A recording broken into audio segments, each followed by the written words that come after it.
The Kentucky Horse Park is going to be honoring horses that were used in war.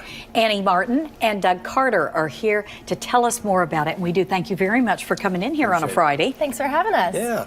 Doug, you came up with this idea. What should we know about how horses are used by the military and in war? Well, they were used throughout most of our wars. And a lot of times they were used, such as Staff Sergeant Reckless, for running ammunition up to the front lines. She also was used to carry back wounded Marines. So it was more or less running supplies up to the front. Very important roles, though. Oh, yes. And when you talk about that very important horse, that's a statue that people can come out to the horse park and see. Absolutely. It's a beautiful statue of the memorial.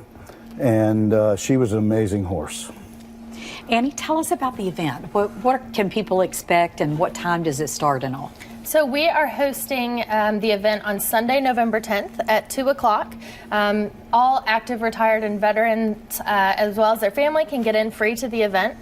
We will start with a presentation of colors. Lieutenant Colonel April Brown with the U.S. Army will be singing the national anthem.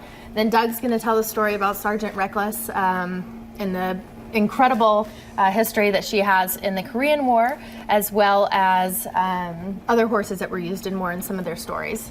We're looking at an image of her now, and as we do that, I can see, Doug, that you have some emotion in the respect that you have for these important duties that these horses carried out, and I guess they kind of at times they knew their duties, huh?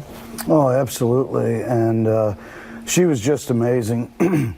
The Marines absolutely loved her, and she wasn't a horse. She was a U.S. Marine. She actually had rank in the Marine Corps.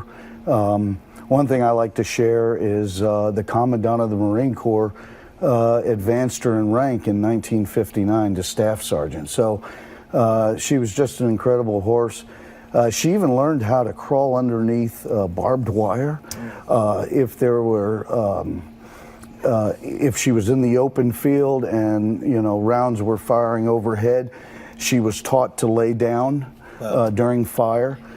She had many accolades. Well, your chance incredible stories. Honor those contributions. November 10th, 2 o'clock, that event at the Kentucky Horse Park. And, Thank you. And learn more. And thanks for coming. Thanks so much. Thank you so much.